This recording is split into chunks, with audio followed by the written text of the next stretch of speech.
All right, so what are the typical mistakes that we can make when we are using conditional structures? The first and the most typical and the most common mistake is mixing structures, okay? So it is true that there is a conditional type which is called the mixed conditional, but we need to take into account that not all the mixtures are possible, all right? So as I said, mixing structures.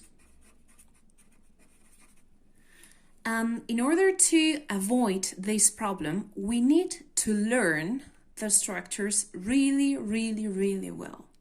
So I will write them down properly, and then I will give you examples of mistakes.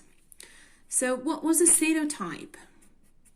If plus present simple, present simple.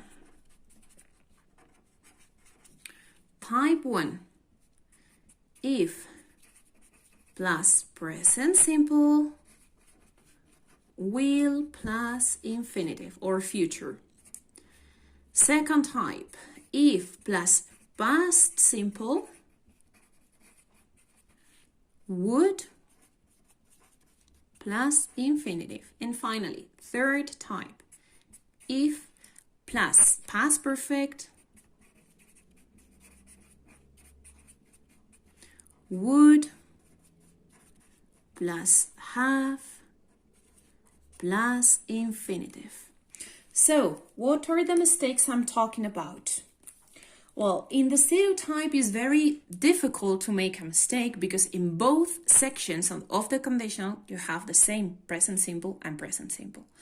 However, here, okay, in the first conditional, we can make a mistake. We can say, okay, so let's see, mistakes. As a first conditional, if I will need you,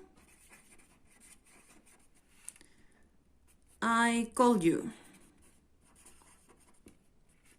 This is wrong, right? Sorry, this is wrong. Why? Because I can never use will in the if section. Never, okay? So what would be the right thing to do? If I need you, I will call you. Okay? Another typical mistake, like this one, but in the second type. So this is wrong. If I would go, and this is very common in Burgos, in all the province, I'm sorry. So if I would go, I see you. Okay? If I would go, I see you. Again, we can't never use would in the if sentence. This is completely wrong. So what would be the right thing to do here? If I went, okay, because it's a second conditional. If I went, I would see you. Okay. Now, a typical mistake in the third conditional, well, just the same. If I would have known